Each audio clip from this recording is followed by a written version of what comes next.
karere rero ntituzi ico kavako tuca tuza kuraba inzego zibijejwe duhereye ku mushikiranganje w'ubudandaji utwara abantu n'ibintu kandi murazi ko aribo mu bisanzwe babijejwe vy'ibiciro mugabo nitwumva umengo siho bari ariko kandi ndabibutse bahembwa amakori n'amategisi y'abanyagihugu nimuvyibagiye nyamba mbona bagira mu mamodoka meza bakabaheza bagira byose ajya n'amakori n'amategisi y'umunyagihugu nico gituma twebwe nk'abanyagihugu dufise uburenganzira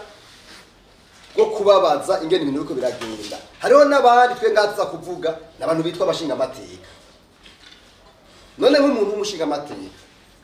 azi ko yatorewe abanyagihugu tukabona ibintu biko bigenda gutya ntibagire ikintu na kimwe bavuga je mbabona kumengo babaye complice mwosigura gute ingene isukari ibura ingene ibitoro bibura ingene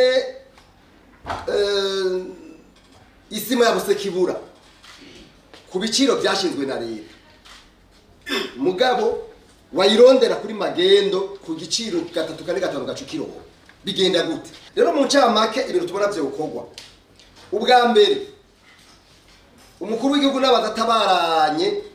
akure berbe mu biro vyiwe ayisubiza aho yahora yigenge kugira ngo no tudovize duke tuhari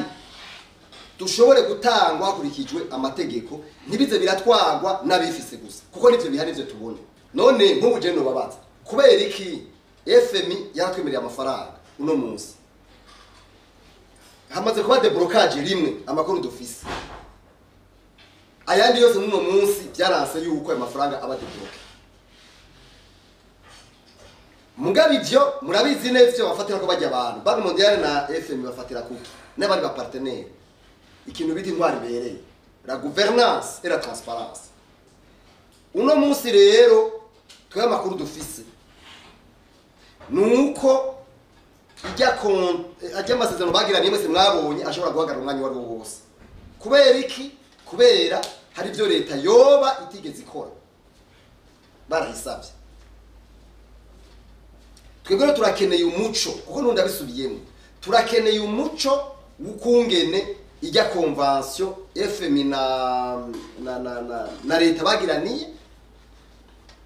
igizo bitari koraja mu ngiro hari ingorane nyabaki hari kibazo nyabaki turabikeneye kuko mu bintu bituma amafaranga ataboneka nico kirimo